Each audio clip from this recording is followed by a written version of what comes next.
미디어의 본질을 묻습니다. 질문하는 기자들 키웁니다. 자, 오늘은 최근 불거지고 있는 이재용 삼성전자 부회장의 사면 논란을 언론은 어떻게 다루고 있는지 짚어보겠습니다. 또 이어서 Q+에서는 지역의 공공성을 지키는 풀뿌리 언론, 옥천신문과 주민들의 이야기를 소개하겠습니다.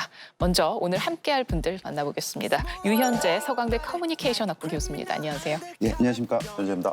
네, 그리고 KBS 정현우 기자 함께하겠습니다. 네, 안녕하세요. 정현우입니다. 네, 오늘 저희 스튜디오가 좀 확 바뀌었습니다. 유현지 교수님이 오늘 두 번째 출연이셔서 저희가 교수님 맞춤형으로 좀 어둡게 해봤어요. 어떠세요?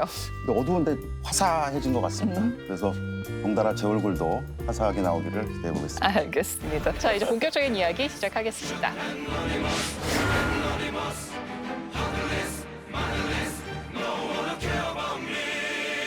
최근 삼성전자 이재용 부회장의 사면을 요구하는 목소리가 전방위로 확산되고 있다는 보도가 연일 쏟아지고 있죠. 자, 그런데 일각에서는 이 부회장의 사면론 띄우기 앞장서고 있는 게 바로 언론이라는 비판이 제기되고 있습니다. 그 이유가 무엇인지 오늘은 이 문제에 대해서 집중적으로 이야기 나눠볼 텐데요. 먼저 이재용 부회장의 구속부터 사면 논란이 불거지기까지의 일련의 과정을 영상으로 정리했습니다. 지난 2016년 박근혜 전 대통령의 탄핵을 불러왔던 국정농단 사태. 박근혜 전 대통령과 이재용 삼성전자 부회장에 대한 정경유착 혐의 수사도 이때 시작됐습니다. 그리고 2017년 2월 박영수 특검은 박근혜 전 대통령과 최서원 씨 측에 뇌물을 건넨 혐의 등 모두 5가지 혐의를 들어 이 부회장을 구속 기소합니다. 삼성그룹 부회장 이재용이 미래전략실 최지성 실장 등과 공모하여 자신의 경영권 승계 과정에서 도움을 받을 목적으로 회사 자금을 횡령하여 대통령과 최순실에게 뇌물을 공유하고 이재용 부회장은 그해 8월 1심에서 징역 5년을 선고받습니다. 다음 해인 2018년 열린 2심에서는 일부 혐의에 대해 무죄가 선고되면서 징역 2년 6개월에 집행유예 4년을 선고받아 석방됐습니다. 하지만 대법원 전원합의체는 2019년 8월 이 부회장에 대한 2심 판결을 파기환송했습니다. 파기환송심을 앞둔 이 부회장은 사과문을 발표하고 더 이상 경영 세습은 없다고 선언했지만 올해 1월 서울고법은 이 부회장에게 징역 2년 6개월을 선고하고 법정 구속했습니다. 재판부는 이 부회장이 박 전 대통령의 요구에 적극적으로 뇌물을 건넸다고 보고 경영권 승계를 위해 부정한 청탁을 했다고 판단했습니다. 또 86억 원에 달하는 뇌물을 회사 돈으로 대고 범행을 은폐하려 한 점도 실형 선고의 이유가 됐습니다. 4년 가까이 계속된 이 부회장의 국정농단 연루 재판에서 법원이 내린 최종 판단이었습니다. 지금은 수감 생활을 하고 있는 이 부회장. 2022년 7월이 만기 출소일입니다. 2년 6개월의 형기 가운데 아직 1년 이상이 남았다는 뜻입니다. 그럼에도 법정 구속 직후부터 나오기 시작한 사면론 기사는 갈수록 강도가 높아지고 있습니다. 초기엔 사면 가능성을 점치는 기사였다면 이젠 사면을 촉구하는 기사로 이어지고 있습니다. 코로나19 백신 도입이 늦어지자 이 부회장을 활용해 백신을 확보해야 한다는 백신 특사론. 미국과 중국을 중심으로 세계 반도체 산업 경쟁이 치열해지자 이번엔 반도체 산업 역할론. 모두 이 부회장의 사면이 필요한 이유가 됐습니다. 지난달부터는 재계와 일부 종교계에서 이 부회장의 특사를 요구하는 목소리가 본격적으로 나오기 시작했고 집권 여당인 민주당 안에서조차 갑론을박이 벌어지고 있습니다. 대통령의 고민도 시작됐습니다. 이재용 또 삼성 부회장에 대한 사면 의견도 많이 듣고 있습니다. 대통령의 권한이라고 하지만 대통령이 결코 마음대로 쉽게 결정할 수 있는 사안이라고 생각하지 않습니다. 충분히 국민들 많은 의견을 들어서 판단해 나가겠습니다. 이제 이 부회장 사면론은 광복절 특사냐 가석방이냐의 논란으로까지 이어지고 있습니다. 네, 그동안 이 부회장이 어떤 죄로 왜 구속이 됐는지가 조금 흐려진 느낌이었거든요. 최근에 사면 얘기가 하도 많이 나와서. 네. 자, 그랬는데 다시 처음부터 좀 짚어봤습니다. 근데 이재용 부회장이 지금 재판이 아직 끝난 게 아니죠. 네, 맞습니다. 지금 불법 경영 승계 의혹에 대한 재판은 이제 막 시작한 단계 이렇게 보시면 되거든요. 찾아봤더니 검찰이 이재용 부회장 지난해 재판에 넘기면서 적용했던 혐의가 자본시장법 위반, 부정거래, 시세 조정 행위, 또 업무상 배임 등 한두 가지가 아닙니다. 뭐 이게 모두 다 유죄가 될지는 봐야겠지만 이 검찰 기소 내용이 만약에 법원에서도 또다시 유죄로 판단이 된다면 추가적으로 또 중형 또 선고를 받을 수 있는 그런 상황이 되겠습니다. 자, 그럼요. 이 부회장의 사면을 다룬 언론 보도가 어땠는지를 좀 잘 들여다봐야 될 것 같아요. 정현우 기자가 좀 보도 경향을 분석해봤다고요. 네, 사실 뭐 이재용 부회장 사면론은 뭐 처음 수감됐을 때부터 조금씩 나오기 시작했던 거고요. 최근 한 달 사이에 정말 뭐 본물 터지듯이 많이 쏟아지고 있다 이렇게 볼 수가 있겠습니다. 저희가 KBS 보도국 안에 있는 이용자 관여팀에 의뢰를 해서 이 네이버 포털 사이트와 이제 기사 제휴 검색을 맺고 있는 9개 일간지 그리고 4개 경제지 그래서 총 13개 매체를 대상으로 뉴스 데이터를 분석을 한번 해봤는데요. 네. 한 달 기간을 한 달로 잡았습니다. 4월 14일부터 5월 12일까지 이재용과 또 사면 이 두 키워드가 포함된 기사 중에 네이버 포털로 송고된 기사들을 찾아봤습니다. 13개 매체에서 보낸 기사가 무려 540건이나 됐고요. 이 중에 이재용 사면을 직접적인 주제로 한 기사가 300건 가까이 됐습니다. 이 이재용과 사면에 관련한 기사를 가장 많이 쓴 언론사는 저희가 랭킹을 매겨봤더니 한국경제, 서울경제, 또 상위권의 머니투데이 등이 있어서 이 경제지들이 아무래도 이재용 부회장 그리고 사면에 대한 기사들을 집중적으로 많이 쏟아내고 있다 이렇게 판단이 됐습니다. 재판이 진행 중이다 보니까 아직 최종적으로 형이 확정된 것도 아닌데 사면 얘기가 벌써부터 계속되고 있네요. 이 말 쓰기가 좀 싫은데 그 이재용비 어청 같아요. 그러니까 이게 언론이 보도가 많아도 너무나 많습니다. 이게 이제 아젠다 세팅이라는 건데 보도가 이렇게 굉장히 많으면 그 대중이 이제 그 뭔가 가치 판단을 하기 전에 이게 굉장히 중요한 사안이구나라고 생각하기 시작하잖아요. 그래서 언론이 가장 하지 않는 것 중에 하나가 이재용 회장이 어떤 죄를 지었는지 그게 얼마나 심각한지 2년 6개월이란 게 얼마나 무겁게 받아들여야 되는 건지 네. 경제사범 이런 것들에 대해서 정확하게 규정을 안 해줘요. 그러니까 그 부분에 있어서 정확하지 않으니까 그냥 이렇게 또 뭐 사면해야지라고 이제 그 판단이 좀 드는 겁니다. 그래서 이 부분에 있어서는 그리고 또 다른 어떤 재판은 지금 시작되는 단계잖아요. 이 부분에 있어서는 꼭 짚고 넘어가야 될 사안이 아닌가라는 네. 생각이 좀 듭니다. 최근에 뭐 사면 관련 보도가 많이 나오긴 했는데 그래도 더 집중적으로 나오게 됐던 그 이슈나 그런 경향을 보였을 때는 언젠가요? 보도량이 처음 집중됐던 시기가 4월 15일부터 16일인데 이때는 5개 재계단체 그리고 오규석 부산 기장군수의 이재용 부회장 사면 호소가 있었던 날이고요. 네. 또 보도량이 가장 많았던 4월 27일은 보니까 이날은 5개 재계단체가 이재용 부회장 사면 건의서를 청와대에 제출한 날입니다. 뭐 이렇게 얘기하면 좀 그렇겠지만 뭐 중요한 인물들이 얘기한 날 기사가 쏟아졌다 이렇게도 볼 수 있겠지만 제가 봤을 때 느꼈던 점은 기존에 어떻게 보면 주목을 많이 받지 못하던 단체 인물들이라도 이재용 부회장 사면만 얘기를 하면 말 그대로 정말 언론들이 그 발언을 많이 받아가지고 기사를 많이 써줬다 그런 것들을 볼 수 있었습니다. 네. 네. 뭐 복역이 된 직후부터 사면을 내기가 나오긴 했었는데요. 그래도 최근 들어서 더 이렇게 불이 붙게 된 어떤 계기랄까? 그런 건 뭐가 있을까요? 아무래도 그 본격적인 시작은 경총에서 나오지 않았는가라는 좀 생각이 듭니다. 그래서 다양하게 조금씩 나왔었는데 이제 누군가 명분 있는 사람이 얘기를 해줬어야 되잖아요. 그래서 이제 송경식 회장이 이제 얘기를 했고 그다음에 그 논리를 읽어보면 일반인들 입장에서 굉장히 쉬워요. 이게 이제 무서운 3단 노법인데 한국이 큰일 났다, 망할 것 같다. 근데 반도체가 책임을 져야 될 것 같은데 반도체 대표가 누구냐 이재용 회장이다. 그럼 그다음 뭐겠어요? 이재용이 한국을 살릴 것 같다라고 얘기를 하는 겁니다. 그러면 굉장히 복잡한 상황은 모르겠고 일반 대중 입장에서는 그렇게 그냥 판단하는 거예요. 이게 이제 휴리스틱스라고 하는 거지 않습니까? 그래서 기본적인 많은 정보가 없으면 사람들은 그렇게 판단합니다. 감옥에 있으니까 이 사람이 약자인 거예요. 그리고 정부는 강자고 이제 째째하게 굴지 말고 좀 풀어줘라. 라고 얘기를 하는 겁니다. 한 가지 제가 말씀드리고 싶은 것은 혹시 그 이 기사 어떤 이 일련의 이런 그 상황이 혹시 기시감 들지 않으십니까? 예전에 이건희 회장 때도 비슷했죠. 예. 네, 맞아요. 그 선친이신 이건희 회장과 관련된 그 기사를 찾아보시면 제가 거짓말하는 게 아니라 그 단어를 한번 바꿔보세요. 그 당시에는 평창 동계올림픽이라고 써 있었고요. 지금 이제 반도체입니다. 네네. 그런데 똑같이 어쨌든 궁극적인 목적은 경제를 살려야 된다라는 거였고요. 그러니까 이런 상황들을 보면 그 얘기가 나오는 겁니다. 사면도 세습이냐? 라고 얘기를 하는 거예요.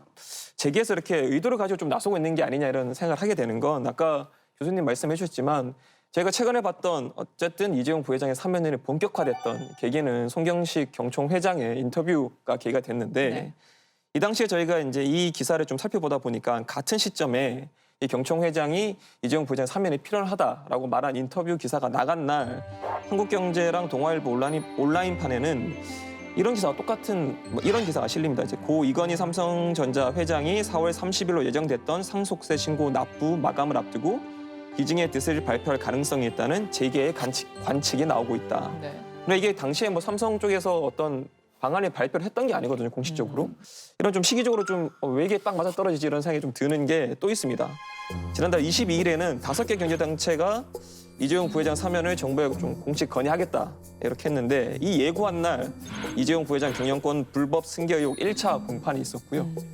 또 5개 경제단체가 이 호소문을 청와대에 전달한 다음 날은 이건희 회장 재산의 어떤 사회 환원 계획이 공식 발표됩니다. 그러니까 재계 움직임에 따라서 이 삼성 관련된 사건들이 계속 이어지고 있다. 그리고 이런 이어지는 흐름에 맞춰서 언론이 좀 너무 많은 기사들을 쏟아내고 있는 거 아니냐.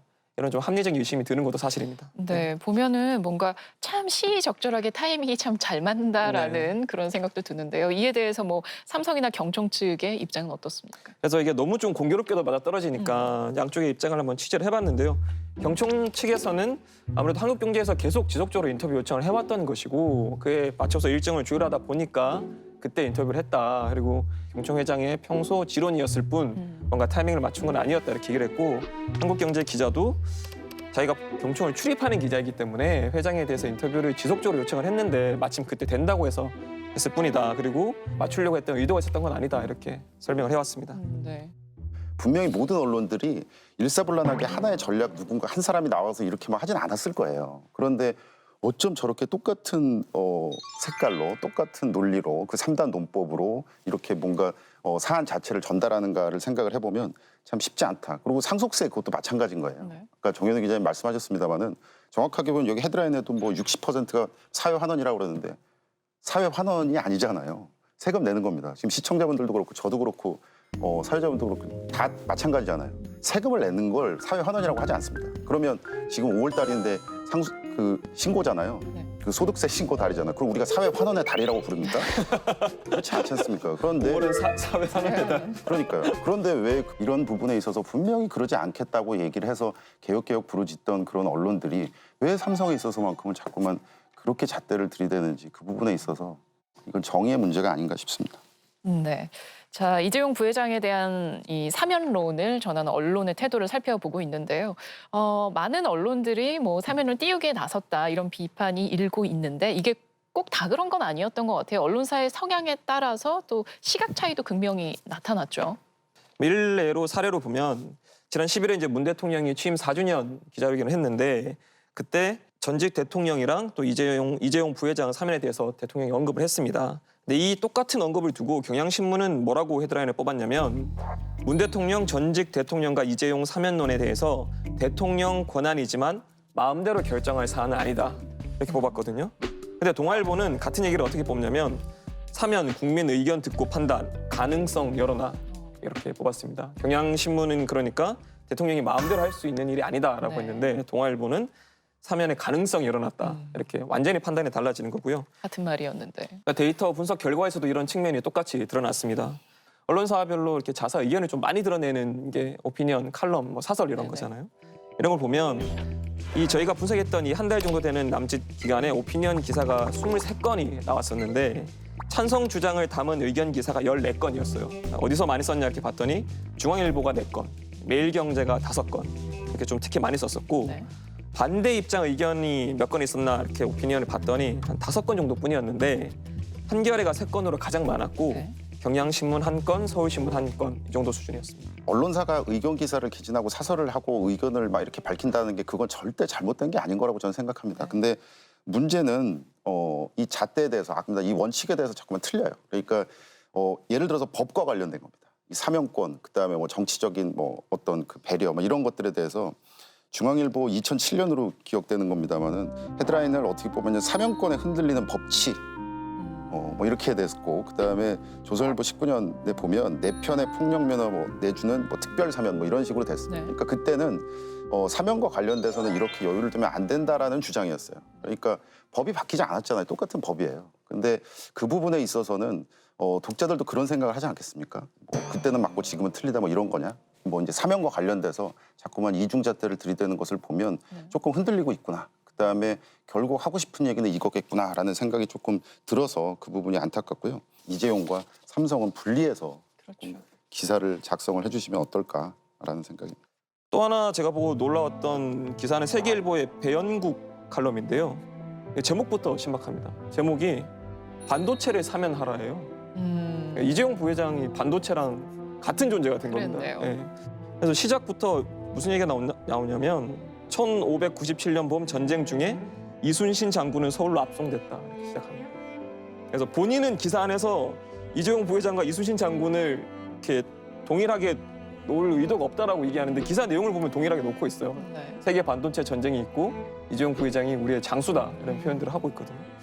그래서 뭐 언론이 오피니언 통해서 의견을 낼 수도 있지만 좀 너무 노골적이지 않았으면 좋겠다. 예. 같은 기자 입장에서 볼 때는 좀 균형감이 있는 기사를 썼으면 좋겠다 이런 생각들이 많이 들었습니다. 이재용 부회장 사면 얘기하면서 이제 반도체 시장의 어려움, 위기로운 이런 얘기와 함께 또 나오는 얘기가 코로나19 백신 얘기입니다. 코로나19 백신을 구하려면 이재용 부회장이 나서야 되는 거예요. 그래서 뭔가 민간의 어떤 특사로 이재용 부회장의 인맥을 활용해서 백신을 들여올 수 있는데 뭐 이런 식의 보도들이 많이 나오더라고요. 실제로 그래요? 그러니까 지난해 12월에 특히 이제 한창 백신 부족한 거 아니냐 언론에서 기사를 많이 쏟아냈을 네. 때 정부가 화이자와 협상해서 좀 난항을 겪고 있었고 이때 이 부회장이 인맥을 통해서 돌파구를 마련했다 뭐 이런 기사들이 나왔던 적이 있는데요. 근데 문제는 기사를 보면 다 기사 내부 안에 나오는 근거가 재계 관계자, 정계 관계자 이런 거거든요. 정가의 보도처럼 활용되는 관계자 보도가 많았고 그래서 이게 실제로 좀 확인될 수 있느냐 사실이냐 이런 부분에 대한 좀 의심이 들었던 것도 사실입니다. 맞아요. 소위 답정너 저널리즘이라고 하는데 나는 이걸 쓸 거야. 무슨 말이라도. 그런데 내 논리를 강화시키고 나는 약간 숨어야 되겠어. 그런 다음에 익명의 관계자, 무슨 관계자 계속 이런 식으로 나옵니다. 저는 걱정되는 것은 지금 1년이나 지났는데 그 의료진이 지금 정말 불철주야 아직도 정말 고생 많이 하고 있지 않습니까? 특히나 사람이 죽고 사는 그다음에 우리에게 지금 제일 민감한 백신 문제잖아요. 근데 그 부분을 활용을 해서 또 감정을 건드린다. 그러고 또 사면 이야기를 한다. 이 부분은 지양되어야 될 것 같습니다. 백신을 구하는 데 있어서 이재용 부회장의 어떤 역할이나 영향력을 우리가 알기는 사실 어렵죠. 근데 이런 류의 보도가 참 많이 나오는데 그렇다면 그나마 좀 확인이 가능한 뭐 삼성 측이나 방역 당국의 입장은 어떤 거예요? 일단 삼성전자 쪽은 이 화이자 계약을 할 때 이 뒤에서 열심히 노력했다는 이 기사 우리가 좀 사실을 보면 되냐 근거가 있냐 이렇게 물어봤는데 삼성 쪽 공식 답변 이겁니다. 확인해 줄 수 없는 사안이다. 이런 거예요. 공식 답변. 네, 아니 뭐 나쁜 내용이 아니잖아요. 근데도 확인해 줄 수 없는 사안이다 이렇게 답변해 왔었고요. 방역 당국에도 이걸 물어봤거든요. 백신 담당하는 쪽에. 뭐라고 얘기하냐면 화이자 그 당시 계약할 때 화이자 계약 때 이재용 부회장이 노력했는지는 뭐 알 수 없다. 하지만 공식 계약은 정부가 협상을 했고 네. 또 최근에 백신 계약 관련해서도 삼성의 역할은 따로 없었다. 이재용 부회장이 그러면 사면이 필요하다 이 백신 때문에 이런 주장에 대해서는 좀 어떻게 생각하냐 이렇게 물어봤더니 방역 당국 분이 이 현재 뭐 정부에서 논의 중인 바가 없다. 그리고 올해 백신 물량은 이미 충분히 확보하고 있기 때문에 그 부분 또 검토가 필요한 사안은 아니라고 본다. 그러니까 이 백신 확보하는 과정에서 이재용 부회장이 굉장히 많은 마크 역할을 했던 것처럼 언론 보도는 됐는데 막상 삼성 측에서도 확인해 줄 수 없는 내용이다. 방역 당국도 뭐 정부에서 공식적으로 계약을 한 내용이다. 이렇게 확인해 준 사안입니다. 알겠습니다. 자, 이재용 삼성전자 부회장의 사면 관련 또 이를 다룬 언론 보도를 일반 시민들은 그럼 어떻게 보고 있는 건지 영상으로 만나보시고 이야기 이어가겠습니다. 안녕하세요. 말씀 안 주신 죄송한데 저 TBS에서 나온 기자인데요. TBS 기자인데요. 안녕하세요. 이재용 부회장 사면에 대해서 어떤 의견을 좀 가지고 계세요? 사면하는 건 좋다고 생각을 합니다. 지금 우리 경제가 이 반도체 하나로 지금 버티고 있는데 그것마저 탈락되어지면 우리 경제는 무너질 조짐이 보이기 때문에 경제를 살려야겠다 하는 그런 생각을 가지고 있습니다. 선생님은 좀 어떤 의견이세요? 사면을 해야 된다고 생각합니다. 찬성하시는 어떤 이유 때문에 그럴까요? 저는 이 삼성이라는 그룹 자체가 어떻게 보면은 한국 경제의 거의 한 30~40%는 차지한다고 생각해요. 삼성 그룹 자체가. 네. 그러면 한국 경제에 대한 공헌도 있다고 생각을 해요. 어떤 의견이세요? 개인적인 생각으로는 사면을 해서는 안 된다고 생각하고요. 그 이유는 뭐 이재용이라고 특별한 건 아니잖아요. 다 같은 사람이고 다 같은 대한민국 법 안에서 근데 법을 어겼으니까 법에 대한 처벌을 받는 게 마땅하다고 생각합니다. 그러니까 합당한 처벌을 받는 게 사회 정의에 맞다고 생각합니다. 네. 언론 보도들은 좀 어떻게 보세요? 너무 삼성의 입장에만 치우친 게 아닌가 이런 생각이 듭니다. 네, 최근 잇따른 이재용 부회장 사면 관련 여론조사 결과들 살펴보도록 하겠습니다. 이 역시도 앞서 인터뷰를 통해서 만나봤던 시민들과 마찬가지로 찬성 여론이 더 높은 것으로 나타났는데요. 좀 소개를 해드릴게요. 지난 4월 21일 데일리안이 의뢰한 여론조사 결과에서 찬성 여론이 70%, 반대는 26%로 나타났습니다. 지난 13일 매일경제와 MBN이 공동 의뢰한 여론조사 결과 살펴보면 찬성 66.7%, 반대 27.1%였습니다. 또 이런 걸 보면은 앞서서 우리가 다뤘던 이재용 사면론 띄우는 그런 언론들의 보도가 어떻게 보면 민심을 굉장히 정확하게 잘 알고 민심을 잘 반영한 보도를 한 게 아닌가 싶은 생각까지 드는데요. 근데 그렇게 간단하게 볼 문제는 아닌 것 같고요. 구체적인 설문이나 어떻게 물어봤는지에 대해서 조금 살펴봤어요. 여러 가지를. 대부분 어떻게 물어보냐면 한 문항으로 물어봅니다. 이재용 부회장의 사면에 대해서 어떻게 생각하십니까? 근데 그 앞뒤 아무것도 없어요. 어떤 죄인지, 어떤 사안인지, 그다음에 왜 들어가 계시는지, 앞으로 어떤 재판을 받을지. 그러니까 그 얘기는 뭐냐면 심층적으로 물어볼 수도 없었고, 그다음에 심층적으로 대답할 수도 없었다라는 겁니다. 자, 사회적 논란이 있는 사안에 대해서 여론의 의견을 묻는 건 언론의 역할이라고 할 수도 있을 텐데요. 지금 이렇게 압도적인 결과가 나온 여론조사 결과를 언론이 보도를 하고 그거에 기반을 두고 기사를 쓰고 하는 걸 어떤 잣대로 봐야 될지 모르겠어요. 전혀 문제가 없는데 조금 독특하고 이례적이다라는 생각은 좀 들었습니다. 그런데 문제는 여기 이제 아까 말씀드렸던 것처럼 굉장히 단순한 문제, 한 문항으로 해서 뭔가 수치가 나왔지 않습니까? 그러면 그 수치를 가지고 굉장히 자의적인 해석들이 너무나 많이 벌어지고 있어요. 그러니까 찬성 여론이 높다. 사람들이 많이 찬성한다. 이걸 저희가 부인하고 싶은 생각은 없는 겁니다. 각자의 의견이 다 다를 수 있는 거고요. 다만 저희가 그러면 왜 이 미디어 비평 프로그램에서 이 주제를 다루고 있느냐. 네. 언론이 왜 그러면 의심을 받고 있느냐. 이 부분이 이제 주제인 건데 쉽게 얘기하면 언론이 전과가 있는 겁니다. 그동안 의심받을 짓을 많이 했다는 거죠. 대표적인 게 2017년도에 국정농단 사태 때 공개됐던 장충기 삼성전자 미래전략실 차장, 이분 문자가 공개되면서 당시 언론인들과 주고받은 이 사적 대화들이 공개되니까 사람들이 굉장히 많이 놀랐었던 거거든요. 그런 기억들을 저희가 가지고 있으니까 지금 이번에도 이렇게 사면을 적극적으로 주장하는 언론이 주장하는 거에 대해서 의심의 시선을 가질 수밖에 없는 거고요. 제가 또 특히 문제 삼았던 건 당시에 공개된 이 장충기 문자에 등장했던 언론인 가운데서도 설마 이재용 부회장 사면에 대해서 또 기사를 쓴 사람은 없겠지라고 생각했는데 찾아봤더니 역시 있었습니다. 그래서 맞군요. 이 부분은 먼저 취재한 것들을 보시고 또 얘기를 더 나누겠습니다. 장충기 전 삼성그룹 미래전략실 차장의 문자 메시지는 2017년과 2018년 두 차례에 걸쳐 공개됐습니다. 여기에는 정재계와 학계, 법조계, 언론계 등 유력 인사 130여 명이 등장했습니다. 이 가운데 언론인은 40여 명. 지난 2016년 문화일보의 광고국장이었던 A 기자는 그동안 삼성의 눈으로 세상을 보아왔습니다. 저희는 혈맹입니다라는 메시지를 보냈습니다. 자녀의 취업이라는 개인적인 청탁을 한 사례도 있었습니다. 당시 CBS 소속 B 기자는 존경하는 장충기 사장님으로 시작하는 문자 메시지에서 자녀의 삼성전자 취업을 청탁하면서 사장님의 하해와 같은 배려와 은혜를 간절히 앙망한다고 읍소했습니다. 문자 메시지가 공개되자 경제 권력을 감시해야 하는 언론인이 보낸 게 맞느냐는 비판이 쏟아졌습니다. 그런데 장충기 문자에 등장했던 언론인 가운데 2명의 기자가 이번엔 이재용 삼성전자 부회장의 사면을 촉구하는 기사를 썼습니다. 현재 매일경제 고문으로 있는 김세영 기자. 그는 지난 2016년 장충기 씨에게 문자 메시지를 보냈습니다.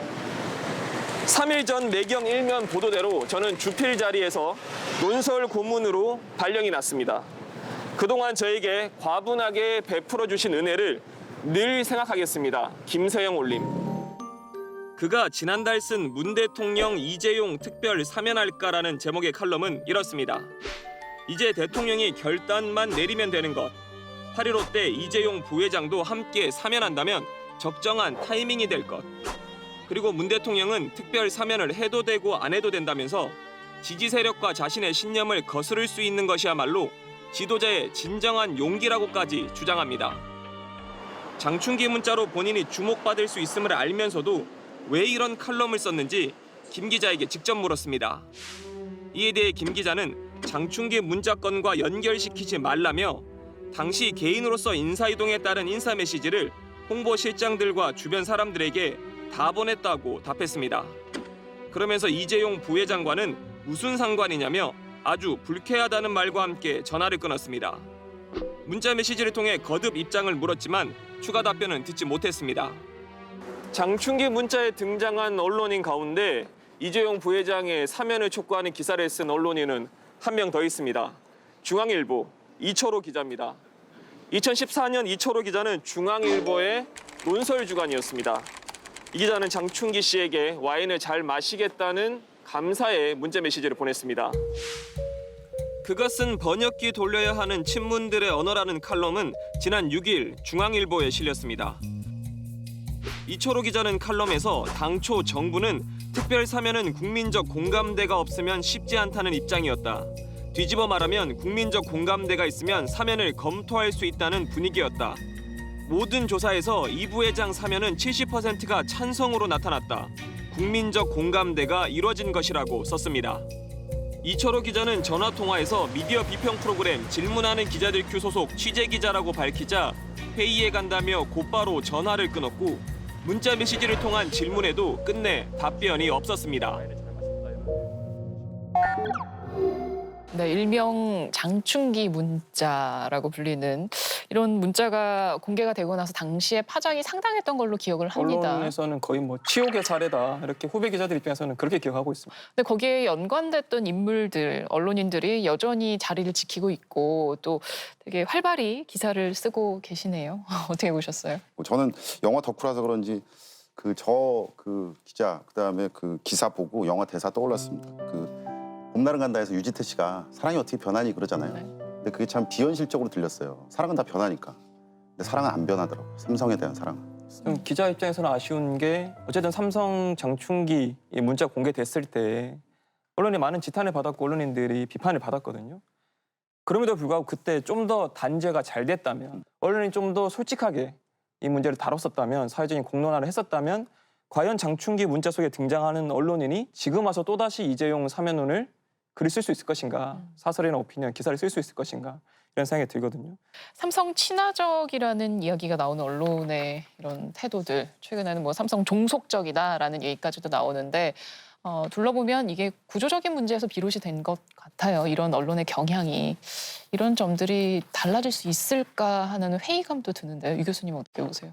제가 외국 사례를 조금 생각을 해봤습니다. 네. 근데 뉴욕타임즈도 사실 어려워요. 트럼프랑 싸우고 막 이렇게 하고 또 그다음에 그 신문과 관련돼서 굉장히 뭐 광고 수주도 어렵고 막 좀 그렇죠. 그랬지 않습니까? 그래서 2020년에 뉴욕타임즈에서 혁신 보고서를 냅니다. 네. 그러니까 이 사람들이 뭐라고 얘기를 했냐면 향후에 앞으로 어떻게 할 것인지에 대해서 광고에 의한 수익 창출보다는 콘텐츠의 경쟁력에 의해서 퀄리티 페이퍼가 될 것이며 그와 같은 경쟁력 확보에 의해 발생되는 구독자 증가와 부수적 이윤으로 미래를 개척하겠다. 이게 가만 들어보면 새로울 것도 없고 그래 열심히 해, 응원할게 뭐 이런 정도예요. 근데 이게 독자들의 환호를 받았어요. 그러니까 이게 생각해보면 그냥 기본으로 돌아가면 그리고 콘텐츠가 결국 이걸로 승부를 보겠다라고 하면 그 진정성을 우리 국민들은 반드시 알아줄 거라고 생각합니다. 네, 뉴욕타임스가 한 얘기가 사실 어쩌면 굉장히 당연한 거고 원칙적인 얘기인데도 이렇게 환호를 받았습니다. 근데 사실 모든 언론사가 그걸 알면서도 이렇게 결단을 하고 나기가 참 쉽지가 않아요. 이 광고비가 얼마나 언론사의 수익에 있어서 큰 부분을 차지합니까? 저희가 사실 알아봤을 때 확실히 이 우리나라 여러 기업들 중에 삼성전자가 차지하고 있는 이 매체에 대한 광고비 집행이 단연 부동의 1위였고요. 또 신문 분야만 좁히더라도 연간 1,000억 원 가까운 규모의 광고비를 집행하고 있어요.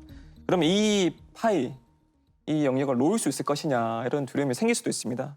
그리고 또 아까 말씀하신 이 뉴욕타임스 혁신 보고서를 두고 선언 아니야 이렇게 얘기할 수도 있어요.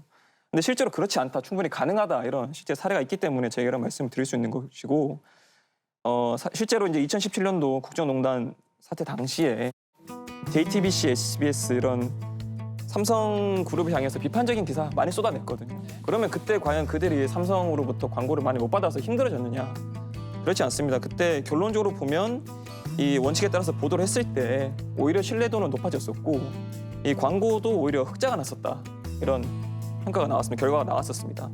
그래서 충분히 좀 실제로 가능하다. 언론이 저널리즘 영역의 기준을 지켜나갈 때 충분히 생존할 수 있고 때로는 더 환호가 될 수도 있다. 이런 말씀 드리고 싶고 다만 조금 반성하게 되는 것은 그러면 어쨌든 공영방송 KBS가 이 저원 상황에서 어쨌든 국민이 내주시는 수신료로 운영이 되고 있잖아요. 그러면 KBS가 지금 역할을 하고 있는 부분도 있겠지만 여전히 아쉬운 점도 많다. 재벌이 적어도 경제 권력, 또 재벌들에 대해서는 감시의 눈길을 좀 더 매섭게 해도 되지 않겠느냐 KBS가 그런 반성도 들었습니다. 알겠습니다. 이재용 부회장 사면론을 전하는 우리 언론들은 저널리즘 원칙을 지키고 있는지 다시 한번 돌아봐야 할 때인 것 같습니다. 자, 오늘 이야기는 여기서 마치겠습니다. 두 분 고맙습니다.